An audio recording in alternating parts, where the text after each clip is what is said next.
Senior صحافی اور تجزیہ کار جاوید چودھری کے مطابق عثمان بزدار کے دور میں پنجاب کیسے چلتا رہا، آپ اس ضمن میں دو واقعات دیکھیں۔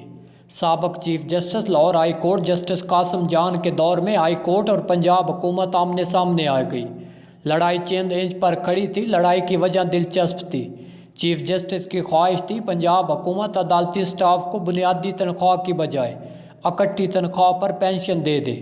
حکومت اس کے لیے رضامند نہیں تھی کیونکہ سرکار تمام سرکاری ملازمین کو ان کی بنیادی تنخواہ پر پینشن دیتی ہے۔ آپ اس ایشو کو اس طرح سمجھ سکتے ہیں، آپ ایک سرکاری ملازم ہیں۔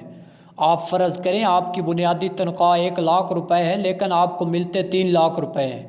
کیسے؟ حکومت آپ کو آپ کی ڈیوٹی کی نوعیت کے مطابق مختلف الاؤنس بھی دیتی ہے۔ اس میں گاڑی، پیٹرول، یوٹیلٹی بلز، رہائش، انٹرٹینمنٹ، فیملی ہیلتھ، بچوں کی تعلیم کے الاؤنس شامل ہوتے ہیں۔ یہ تمام الاؤنس ملا کر 3,00,000 ہو جاتے ہیں۔ آپ جب ریٹائر ہو جاتے ہیں تو سارے الاؤنسز خود بخود ختم ہو جاتے ہیں اور پیچھے آپ کی بنیادی تنخواہ رہ جاتی ہے۔ حکومت آپ کے انتقال تک آپ کو اس بنیادی تنخواہ سے پینشن دیتی رہتی ہے۔ یہ فارمولہ تمام سرکاری ملازمین کے لیے یکساں ہے۔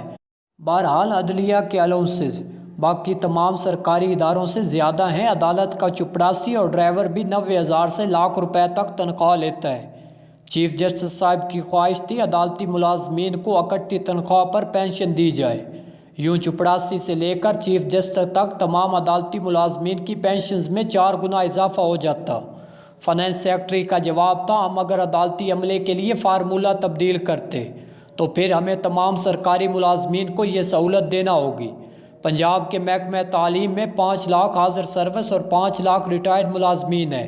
لہٰذا عدلیہ اور حکومت کا ٹکراؤ شروع ہو گیا۔ عدالت میں حکومت کے خلاف سینکڑوں مقدمات زیر سماعت تھے۔ ان مقدمات کی سپیڈ بھی تیز ہو گئی۔ عدالت میں سرکاری افسروں کی سرعام بےعزتی بھی ہونے لگی۔ سیکرٹریوں نے چیف سیکرٹری سے وزیر اعلیٰ کو مطلع کرنے اور مسئلے کا کوئی حل تلاش کرنے کی درخواست کی۔ جواد رفیق اس وقت چیف سیکرٹری تھے۔ چیف سیکرٹری نے وزیر قانون راجہ بشارت سے درخواست کی، ساری ایشو سیریس ہے، ہمیں فوری طور پر وزیر اعلیٰ سے مل کر کسی سلوشن کی طرف جانا ہوگا۔ راجہ بشارت نے یہ سن کر کہکا لگایا اور کہا، جواد صاحب وزیر اعلیٰ سے ملنے کا کوئی فائدہ نہیں، آپ ان کا دے و حال سن کر اپنے سر پر مکہ مار لیں گے۔ جواد رفیق کا جواب تھا، سر یہ میری اوقات سے بڑا کام ہے، میں یہ مسئلہ خود حل نہیں کر سکوں گا۔ بہرحال چیف سیکرٹری کے اصرار پر راجہ بشارت نے عثمان بزدار سے وکل لے لیا۔ یوں وزیر قانون، چیف سیکرٹری اور ہوم سیکرٹری وزیر اعلیٰ کے پاس چلے گئے۔ چیف سیکرٹری اور وزیر قانون وزیر اعلیٰ کے سامنے بیٹھ کے جبکہ ہوم سیکرٹری کو بریفنگ کی ذمہ داری دے دی گئی۔ ہوم سیکرٹری نے طویل بریفنگ دی۔ عثمان بزدار اطمینان سے بات سنتے رہے۔ ہوم سیکرٹری تھک گیا تو بزدار نے راجہ بشارت اور چیف سیکرٹری کی طرف دیکھنا شروع کر دیا۔ وہ وزیر اعلیٰ کی طرف دیکھنے لگے۔ نظروں کا یہ تبادلہ بڑی دیر تک جاری رہا لیکن وزیر اعلیٰ خاموش بیٹھے رہے۔ آخر میں ہوم سیکرٹری نے ہمت کی اور عرض کیا، سر حکم کریں، ہم کیا کریں؟ عثمان بزدار نے چند لمحے سوچا اور پھر کہا، سیکرٹری صاحب گھر جائیں، 2 نفل نماز پڑھیں، یہ معاملہ اللہ پر چھوڑ دیں اور اس کے ساتھ یہ میٹنگ ختم ہوگی۔ راجہ بشارت نے سی ایم آفس سے نکلتے ہوئے چیف سیکرٹری سے کہا، جواد صاحب میں نے آپ کو ٹھیک کہا تھا نا، آپ نے اب وزیر اعلیٰ کا حل سن لیا۔ یہ تینوں خاموشی سے اپنے اپنے دفتر چلے گئے۔ یہ معاملہ بھی بعد ازاں فوج کو سلجھانا پڑ گیا۔ اس میں ایک میڈیا مالک نے بھی اہم کردار ادا کیا۔ یہ میڈیا مالک بزنس مین ہے، یہ سابق چیف جسٹس کے ذاتی دوست تھے۔ انہوں نے چیف جسٹس کی منت کی اور یوں حکومت اور عدالت کے درمیان سیز فائر ہو گیا۔ عثمان بزدار کی شاندار ایڈمنسٹریشن کا دوسرا واقعہ، یہ سب سے دلچسپ واقعہ تھا۔ پنجاب میں تحریک لبیک نے مظاہروں کا اعلان کر دیا۔ ریاست کا فیصلہ تھا، ہم اس بار انہیں لاہور سے نہیں نکلنے دیں گے۔ پنجاب کے مختلف شہروں میں متعدد مقامات پر ہنگامے شروع ہو گئے۔ سڑکیں، چوڑائیں اور موٹر وے بند کر دی گئی۔ لاہور کے بیڑی چوک میں مسجد کے سامنے حالات زیادہ کشیدہ تھے۔ ہوم سیکرٹری نے چیف سیکرٹری کو مشورہ دیا، سر ہمیں رینجز بلا لینی چاہیے۔ چیف سیکرٹری رینجز نہیں بلانا چاہتے تھے۔ ہوم سیکرٹری کا خیال تھا، ہم اگر آپریشن کریں گے تو لوگ مریں گے، کل ہم سب عدالتوں میں دھکے کھائیں گے، ہم رینجز طلب کر لیتے ہیں۔ لوگ رینجز پر حملہ بھی نہیں کرتے، دوسرا ان کے خلاف پرچہ بھی نہیں ہو سکتا، یوں ہم سب بھی بچ جائیں گے اور صوبے میں امن بھی ہو جائے گا۔ چیف سیکرٹری اور ہوم سیکرٹری نے وزیر اعلیٰ سے رابطہ شروع کر دیا لیکن وزیر اعلیٰ غائب تھے۔ سی ایم کے ذاتی سٹاف سے منتیں کر کے عثمان بزدار سے فون پر رابطہ کیا گیا۔ وزیر اعلیٰ کا جواب تھا، میں نے کمیٹی بنا دی ہے، کمیٹی جانے اور ٹی ایل پی جانے، آپ اپنا فیصلہ خود کریں، میں سونے جا رہا ہوں، مجھے ڈسٹرب نہ کیا جائے۔ وہ اس کے بعد سارے فون بند کر کے سو گئے۔ یہ آپریشن جتنے دل چلتا رہا وزیر اعلیٰ غائب رہے۔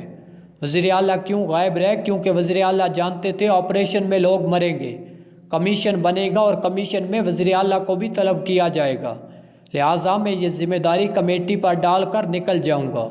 عثمان بزدار کی یہ تکنیک ٹھیک تھی، یہ فیصلہ سازی کے کسی بھی عمل کا حصہ نہیں ہوتے تھے، لہٰذا آپ دیکھ لیں یہ آج بھی کسی میگا کرپشن کیس میں مطلوب نہیں۔ میں نے عثمان بزدار کے ساتھ کام کرنے والوں لوگوں سے بار بار ایک سوال پوچھا، کیا یہ واقعی سادہ انسان تھا؟ مجھے جواب نے حیران کر دیا۔ ان کا کہنا تھا یہ انتہائی چالاک انسان تھا، 3.5 سال میں اس کی توجہ صرف ڈی جی خان پر رہی، یہ جب بھی ڈی جی خان کی اسکیموں پر میٹنگ لیتا تو یہ پورا شہباز شریف بن جاتا، اسے وہاں ایک ایک ٹھیکیدار اور ایک ایک کانٹریکٹ کا علم ہوتا، لیکن باقی صوبہ اس کی بلا سے تنور میں چلا جائے اسے کوئی فرق نہیں پڑتا۔ میں اکثر سوچتا ہوں ہمارے ساتھ آخر کیا ہوا تھا، ہمارے ساتھ یہ کیا ہو رہا ہے، تو مجھے 2-3 باتیں سمجھ آتی ہیں۔ پہلی بات، عمران خان اور عثمان بزدار دونوں کی یہ پہلی فلائٹ تھی، پہلی فلائٹ کی ایک قیمت ہوتی، اس قوم نے یہ خوفناک قیمت ادا کی۔ دوسری بات، اس ملک کے لوگوں میں ڈی این اے میں پاگل پن ہے اور یہ پاگل پن جذباتیت کو ایک لیڈر مان دیتا ہے، لہٰذا آپ اس کا نتیجہ دیکھ لیں، آج اس ملک میں عقل کی بات، دلیل اور ریزن فوت ہو چکی ہے۔ آپ کسی فورم پر عقل کی بات کر کے دیکھ لیں، لوگ آپ کے گلے پڑ جائیں گے۔ میرا دعویٰ ہے آج اگر عمران خان بھی عقل کی بات کرے تو ان کی ٹرولنگ بھی شروع ہو جائے گی۔ کیوں؟ کیونکہ عقل اس ملک میں فوت ہو چکی ہے۔ مشہور عباسی خلیفہ ہارون رشید نے اپنے زمانے کے درویش بہلول دانا سے ایک بار پوچھا، اللہ تعالیٰ جب کسی قوم سے ناراض ہوتا ہے تو وہ کیا کرتا ہے؟ بہلول نے ہنس کر جواب دیا، اللہ اس قوم کی مت مار دیتا ہے، اور آج یقین کریں ہماری مت ماری گئی، ہمیں سامنے کھدے ہوئے گڑھے بھی نظر آ رہے ہیں۔ ملک کی حالت یہ ہے، ہماری انرجی سیکورٹی زیرو ہے، ہمیں آج فرنس آئل نہ ملے تو 4 دن بعد پورے ملک کی بجلی بند ہو جائے۔ Economic security zero, life saving ادویات تک ایل سی کھولنے کے لیے ڈالر نہیں ہوتے۔ فوڈ سیکورٹی زیرو، لوگ آٹے کے لیے ایک دوسرے کو کچل رہے ہوتے ہیں۔ گورننس زیرو، پورے ملک کی بیوروکریسی احکامات کے لیے اتھارٹی تلاش کر رہی ہوتی۔ واقعی جب قوموں کی مت ماری جاتی ہے تو یہ اپنی اکلوتی رضائی بھی جلا کر آگ تاپنے لگتی ہے۔ اللہ ہی کرم کرے، اب تو کوئی امید بھی باقی نہیں بچی۔